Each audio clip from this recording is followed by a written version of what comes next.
आज हम बात करेंगे बहुत ही इम्पोर्टेंट चैप्टर परसेंटेज के बारे में। जो लोग SSC CGL, SSC CHSL, railway, banking आदि एग्ज़ाम की तैयारी करते हैं, ये उनके लिए बहुत ही हेल्पफुल है।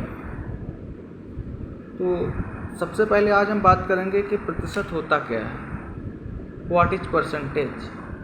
तो प्रतिशत वह भिन्न है जिसका हर 100 होता है, यानी प्रतिशत एक प्रकार की भिन्न ही है जिसका हर 100 होता है।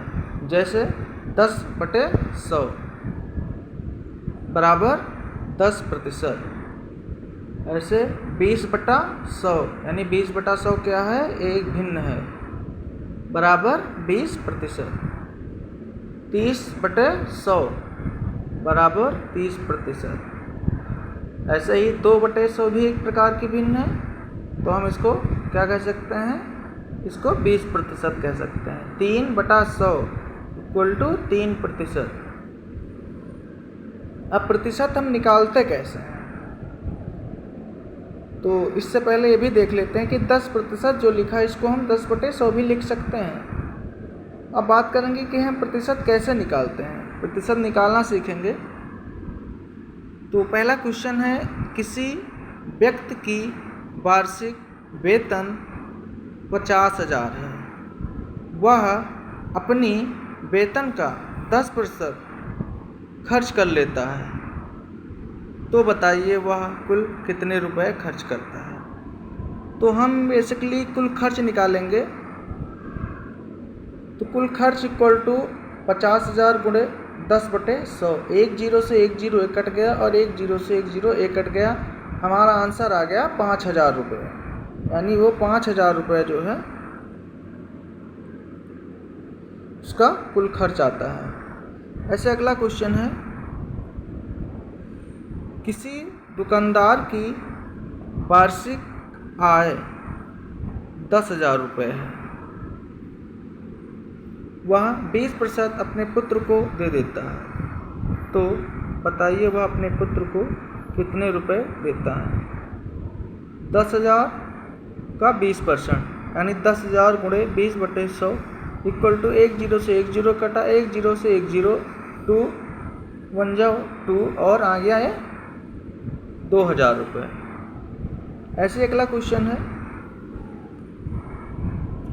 8,000 का 15% कितना होगा।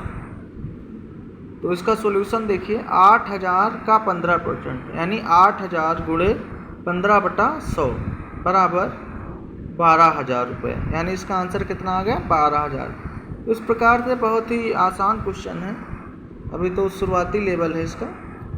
अगला क्वेश्चन है, 75,000 का 25% कितना होगा।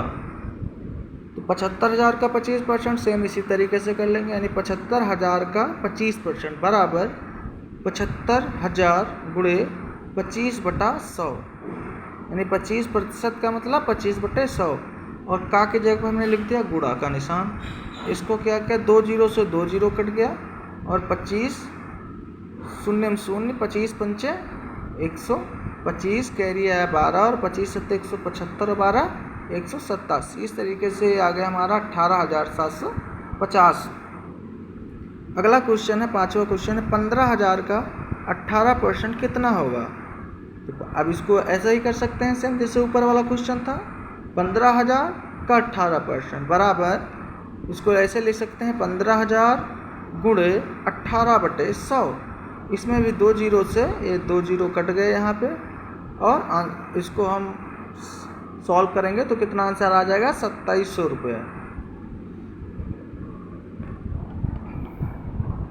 ऐसे ही अगला क्वेश्चन है, क्वेश्चन नंबर 6 है, 9,000 का 40% कितना होगा। तो 9,000 का 40% यानी 9,000 गुणे 40/100 बराबर 36,000 रुपये। ऐसे यहाँ भी 2 जीरो से 2 जीरो कट गया और एक में कितने जीरो बचे, 2 जीरो और एक 3 जीरो, ऐसे 3 जीरो लिख दिया और 9 4 जा 36, तो आ गया हमारा 36,000 रुपये। अब अगला क्वेश्चन देखिए, क्वेश्चन नंबर 7 है, 12,000 का 19% कितना होगा। इसको दोस्तों सॉल्व कर सकते हैं।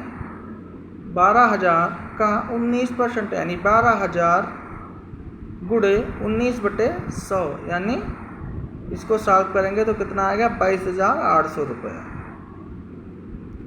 क्वेश्चन नंबर 8 देखिए, 1,30,000 का 14% कितना होगा?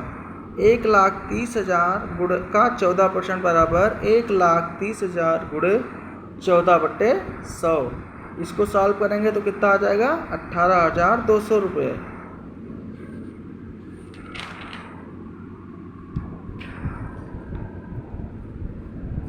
अब अगला क्वेश्चन है क्वेश्चन नंबर 9।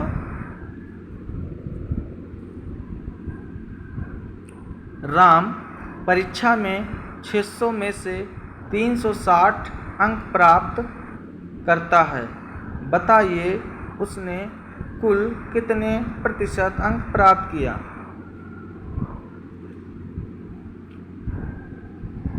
तो इसको कितना लिखेंगे, कितने अंक प्राप्त किया, जितने अंक प्राप्त किया उसको लिख लोगे ऊपर, यानी 360 अंक प्राप्त किया गुणे 100 बटा कितने में से 600 में से, तो 600। अब इसको सॉल्व करेंगे, 1 0 से 1 0 कट गया और इसको सॉल्व करने पर आ गया 60%। अब इसका हम एक फार्मूला भी बना सकते हैं। तो अंक प्रतिशत बराबर प्राप्तांक, प्राप्तांक का मतलब जितना नंबर हमने पाया है, गुणे 100 बटे पूर्णांक, यानी जितने में से जितना उसका पूर्णांक है।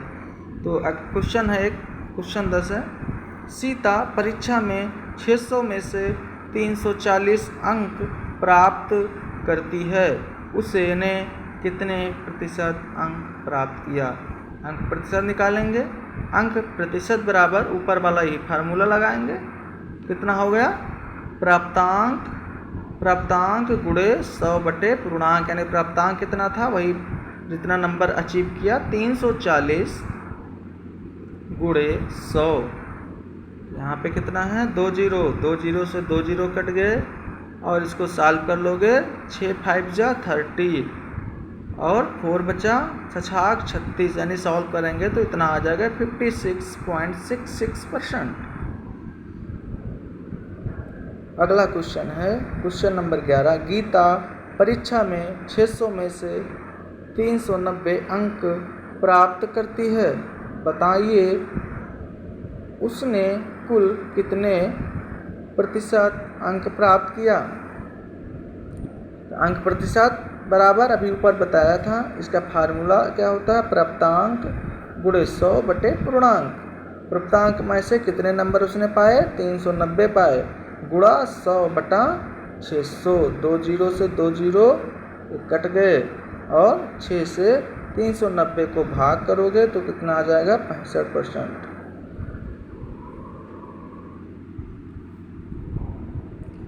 इसी तरीके से अगला क्वेश्चन है, हिमांशु ने इंटरमीडिएट की परीक्षा में 500 में से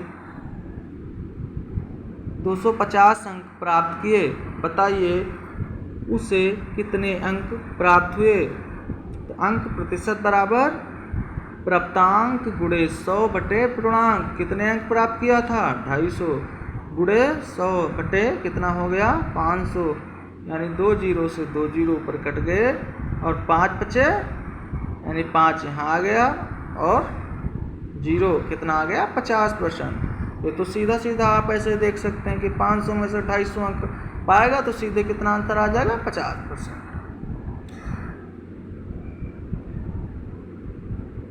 अगला क्वेश्चन है, एक विद्यालय में छात्र और छात्राओं की कुल संख्या 9,580 है, उनमें 55% लड़के हैं, तो लड़कियों की संख्या बताइए। तो कुल छात्र और छात्राओं की संख्या 9,580, तो इसमें लड़कों की संख्या कितनी होगी, यानी तो लड़कों की संख्या कितनी होगी 9,580 गुणे 55/100, यानी सॉल्व करेंगे तो 5,269 आ गया। तो इसमें लड़कियों की संख्या कितनी निकल गई 9,580 माइनस 5,269 बराबर 4,311। ऐसे अगला क्वेश्चन है, यदि सीता की आय गीता की आय से 10% कम है, बताइए गीता की आय सीता की आय से कितने % अधिक है। इस तरीके के दोस्तों बहुत से क्वेश्चन पूछे जाते हैं एग्जाम में। देखने में तो बहुत आसान लग रहा है लेकिन थोड़ा ट्रिकी है। तो इसका फार्मूला सीधे सीधे आप याद रखें कि 100 गुणे प्रतिशत कमी, कितने प्रतिशत की कमी हो रही है, जितने प्रतिशत कमी हो जाएगी वो कमी लिख देंगे। यानी 100 गुणे प्रतिशत कमी 10% कम हो रहा है। कितने प्रतिशत कम हो रहा है? 10%। तो ये हम 10 यहाँ लिख देंगे, 100 फिर माइनस, यानी कितनी कमी हो रही? 10%। सॉल्व कर लेंगे 1000, 100 से 10 घटाएंगे 90, 1 0 से 1 0 जाएगा, 100/9। 100/9 को हम मिश्र भिन्न में लिखेंगे, यानी 9 को 100 से भाग करेंगे तो कितना आ जाएगा? 11 सही 1/9।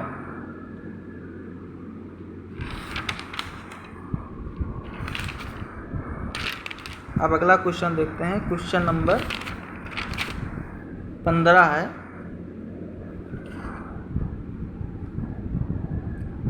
यदि मीरा की आय खुशबू की आय से 20% कम है तो बताइए खुशबू की आय कितने प्रतिशत अधिक है। सेम क्वेश्चन है, आय में अधिकता बराबर दिख ही रहा है कितना, 100 गुणे प्रतिशत कमी, 100 माइनस प्रतिशत कमी। तो 100 गुणे कितने कमी हो रही है? 20%। और 100 से 20 घटाएंगे तो कितना हो जाएगा? 80 बराबर 200/8 इक्वल टू 25%। ये कितना हो गया? 25%। यही आ गया आंसर। कितना आसान क्वेश्चन है। अब इस तरीके का इस टाइप से कुछ क्वेश्चन देख लीजिए। प्रतिशत वृद्धि और कमी दोनों पर आधारित प्रश्न, यानी जब भी प्रतिशत की वृद्धि होती है और कमी होती है तो उस तरीके के कैसे प्रश्न। एक क्वेश्चन नंबर 16 है, एक व्यक्ति की आय 10% बढ़ी, कुछ दिनों के बाद पुनः 20% बढ़ गई। इस प्रकार व्यक्ति की आय में कुल कितने प्रतिशत वृद्धि हुई। यानी प्रतिशत वृद्धि या कमी, यानी वृद्धि होगी तो वृद्धि वाला फार्मूला, कमी होगी तो कमी वाला। प्रतिशत वृद्धि बराबर या प्रतिशत कमी प्लस प्रतिशत हानि वृद्धि बटा 100, यानी कितना है? बराबर 10। पहले कितने % बढ़ी? 10%। फिर कितने बढ़ी? 20। 10 + 20 प्लस 20 गुणे 10/100। अब इसको सॉल्व करेंगे तो कितना आ जाएगा? 32%। यानी 20 10 30, 20 और 10 ये 30 हो गया। और 20 गुणे 10, 20 दाम 200/100 बराबर कितना हो गया? 100 से इसको मल्टीप्लाई करेंगे हर बराबर करने के लिए, तो यहाँ पे हो जाएगा 3000 प्लस 200 यानी 3200/100। और शुरुआत में ही हमने बताया था कि यहाँ पे कितना, तो 2 0 से 2 0 ख़त्म हो गए। कितना आ गया? 32%। यही आ गया आंसर।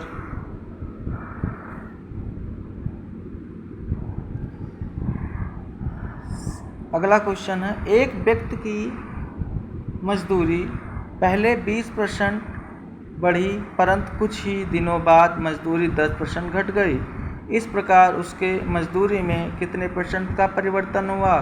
तो मजदूरी में प्रतिशत परिवर्तन 20 - 10, 20 गुणे -10/100, यानी इसको सॉल्व करेंगे आ जाएगा हमारा 8% की वृद्धि,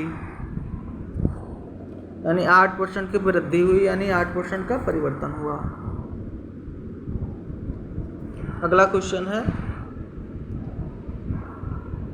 बाजार मंद होने के कारण राम की आय 10% बढ़ी परंतु कुछ दिनों के बाद आय 15% बढ़ गई। यानी बाजार मंद होने के कारण राम की आय 10% घटी, एक घटी लिखा है, परंतु कुछ दिनों के बाद आय 15% बढ़ गई। इस प्रकार उसको आय में कितने % का परिवर्तन हुआ। तो क्या है? आय में प्रतिशत परिवर्तन बराबर -10, यानी घटी, घटे का मतलब माइनस, बढ़ी का मतलब प्लस, 15 प्लस -10 गुणे 15। इसको सॉल्व करेंगे -10 प्लस 15 और यहाँ कितना है? -3/2। कितना आ जाएगा, ये कैसे आया -3/2, 15 दाम 150, इसको 50 से सीधे काट दिया, 50 3 150, 50 2 1900, 5 - 3 सॉल्व कर लिया, कितना आ गई 3 सही 1/2% की वृद्धि। अब अगला क्वेश्चन है, एक दुकानदार माल खरीदते समय 10% ठगता है, क्या लिखा है सॉरी ये दोस्तों, 10% ठगता है और बेचते समय 50% ठगता है, इस प्रकार उसे कुल कितने % लाभ हुआ? तो लाभ % बराबर 10 + 5 × 10 × 5/100 बराबर 15.5%।